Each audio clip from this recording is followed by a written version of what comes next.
ya Kadama TV tukyeyongerayo okubeera nga tugoberera bakadama ababeera batuuse e Uganda nga tuli mu kulwanirira ekintu kya Kalantini kino okubeera nga kiteekebwa mu nkola ng'ate era kijja kuteekebwa mu nkola.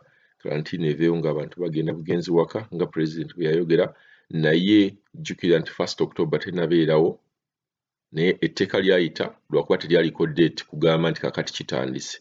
So ffe tukitwala nti President bw'aba tataddeeko date nti ekintu kino kitandika lunaku bwe luti, ffe tubala lwakyogedde lwe kibeera kirina okutandika. Naye bwe yakyogera bakadama abamu baali basasudde ssente za hotel. Kaka tujja kuba followinganga tulabe bye baasasulira bye bafunye, bagenzeeyo oba tebagenzeeyo. Kati tugenda kubaleetera wano Kadama agamba nti ali mu ka hostel kayise infact embeera zaazo za katanga. Kye mulina okumanya nti 1 October ebisaabwe bye bigenda okubeera nga biggulwawo. Waliwo ne Kadama awo yaŋŋambye nti yayogeddeko n'aba embassy ne bamugamba bagenda kubeera nga batandika okubuukinga direct online. Tujja basomesa engeri omuntu gy'obuukinga direct online kuba yatusabye tukoleyo video nga bwe twakolera eya registration nti mulimu abantu abatabimanyi. Naye ne babboosi bammwe kuba babboosi bammwe abamu Abawarabu kyemanyi batambula okubuukinga ennyonyi direct online babeera basobola okukikola. Naye mu bumpimpi ogenda bugenzi ku web page ya airline eyo oba tugambe Emirates oba Ethiopian Airlines n'ogenda wali n'oteekamu ekigambo book flights babeera bajja kukuwa, naye tujja kukolayo ka video ako. So kasooke tulabe Kadama ono eyatuuse e Uganda atunnyonnyoleko kuba buli bantu abatuuka e Uganda bayina engeri gye batunnyonnyola. Olwo bagamba bafuna bulungi emmere, babawa rooms nnungi babiri, newabira bagamba babateeka mu kihall tebabawa bulungi mmere. So buli wamu kisinziira wa gye bakutadde. So tujja kubeera nga tufollowinga bakadama ab'enjawulo nga nabo batubuulirira ebintu eby'enjawulo. Hello nyabo, oli Kadama TV? Hello Mr. Kadama, how are you doing? Mukwano twatuuse naye baby hotel gye tuli mutulinga bali mu biyumba by'omu Katanga okitegeera. Ngenda kukwata ka video nkusindikire tojja kikkiriza. Tulinga abali mu Katanga bikyafu sawa ne batugamba ffe tulina okweyoleza essowaani ne batuterawo n'ebikopo ebikyafu bijjudde birimu n'amanda ge baakuttemu oba oli abituleetedde oba abadde ava kwata amanda n'alyoka bituterawo mbu tubyeyoleze. Nkubulire ekiri eno mukwano, ekiri eno okirabako tosobola kyekkiriza. Kwegamba omanye akayumba buno obw'omu Katanga bwe basasula obw'emitwalo 3 ye lumu mwe waatutadde bitooyi bane ekiri wano ye naggamba ki embeera gye tulimu nfu nnyo batusaasire ffe batuleke tudde ewaffe kubanga batulese ku mpaka okitegeera nga tetweyagalidde.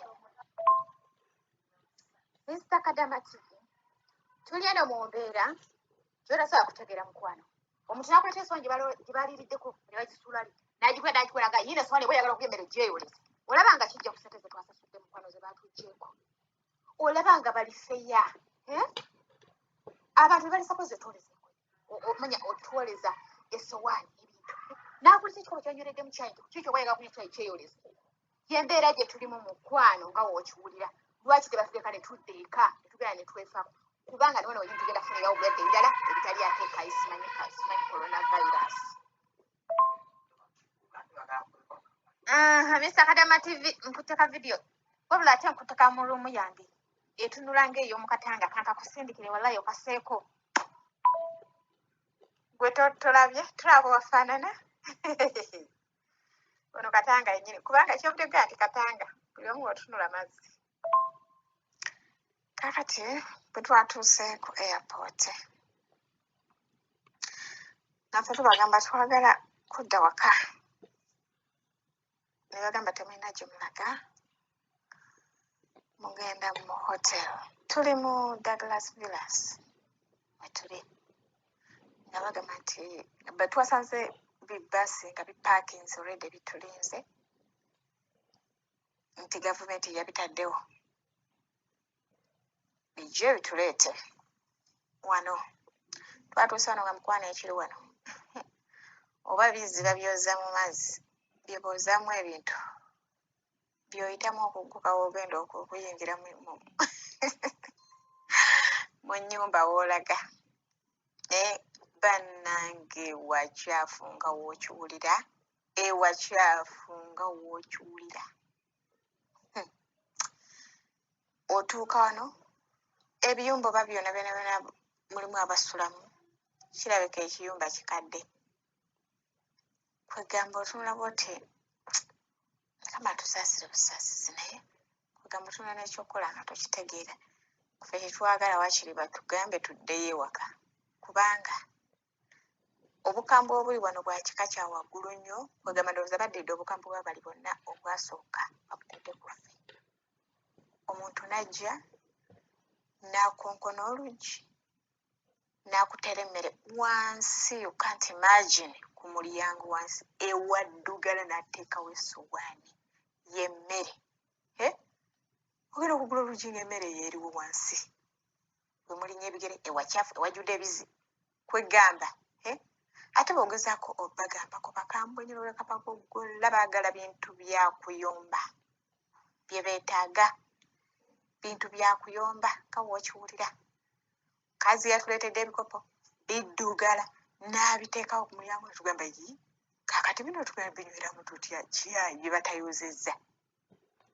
Ne tugendawo mugamba ng'abantu nti banaye ebikopo nga biddugala, olutalo lwabadde bwe lwakulekana tutamanya tufaayo lwokubanga ffe tetwagala byakuyomba, just kuba kugamba bugambi lwaki ebikopo tugenda kunywa kyayi mu bikopo ebiddugala. N'alyoka bye tutanywereddemu nno kyayi twaze buzira ffe olunaku olusoose tetugenda kunywa kyayi, wabula tuleetedde biddugala olwedde bye babadde banyweredde mu kyayi, ate tuyeeyoleze wabula batutere mu kyayi ku lwokubanga twagala okukola ki, okunywa kyayi. Kiraba naffe kye twakoze nga tukola ki, kugamba nga tugenda nga tubyoza nga tubireeta nga tukola ki, nga batuteera mu kyayi alina kyakkola. Ekyemisana olwatuuse kazi ng'alyoka ajja ng'atuleetera ebisowaani, tetumanyi ne gy'abironze. Omanyi kuleeta ekisowaani nga kiriko emmere, tomanyi yagirireko, tomanyi ne gy'akironze, ng'agamba mukwate amasowaani mugeereze tubatereko emmere. Netumugamba naye bane twasasudde ssente, twasasudde kwebaka ne kubanga ne twebaka wennyini wakyafu. Kati biki ebyatwazizza ssente zaffe? Kuleekaanira wano, kuyomba. Kwegamba obukambwe bwa kika kya waggulu nnyo nga bw'okiwulira. Bakozesa maanyi balinga nga bagamba nti oba kiki, kwegamba tetukitegeera. Baddidde amaanyi agabali abaaliwo simanyi ku 31st bye baabakola, kati obusungu bwonna babutadde ku ffe. Kazi n'aleeta ebisowaani ebikyafu n'alyoka tugenda tuyeroze bye tutaaliiriddeko tumanyi gye bironze, wabula abituleete n'abyoka kuba wansi ku mulyango. Bw'otunula nno ku mulyango kati awo wenkulaga ate awo munda, awo woolabye awo munda. Kati wabweru jjukira ebizzi biri wali, waliwo ebizzi ebiyiika. Batambuza ebigere we bajja we bayita we bali. Kwegamba mukwano ekiri wano oyinza olowooza nti n'ojja kulwala kusimanyaani korona ng'ate ogenda kufunirawo birwadde birala ebisinga ne korona, simanyi korona. Ffe twagala batugambe tudde waka tubaviire, ssente twazeesonyiye kuba olwedde omuntu wafiira tosula ku malaalo, batuleke tudde ewaffe. Bw'otuuka mu toyireti oyita buyisi mu lukuubo kikumala ekivundu ekivaayo. Kitegeera? Kwegamba obitunuulira tobitegeera. Y'embeera gye tulimu. Ffe kye twagala batusiibule tudde ewaffe, ssente twazeesonyiye naye batute tugende ate tuleme kujja wano birwadde birala. Hotelo yakikula ki? Ewali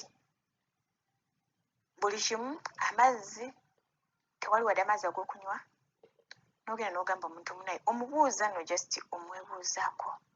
Bale njagala kumira ku ddagala. Naye nina musobola okumpaako ku mazzi. Maama ag'okunywa. Omukazi n'alyoka abuubuuka. Kwegamba n'obitunuulira bw'oti n'olaba embeera gye batuyisaamu etali ya buntu, omuntu n'otamanya nti kasitoma ye mukamaawo. Okitegeera? nga tetubitegeera. Amulage. Ogirabye ssebo olumu gye tulimu. Ogiraba bwefaanana? Akasasiro alimu. Omulaba? Daba. Byebyo yeyo kasasiro nti eyo hotero musangamu agantu g'abantu mulimu abasulamu ne bateekamu. Olaba? Yeyo nno olumu gye tulimu. Daba. Yeyo bwefaanana.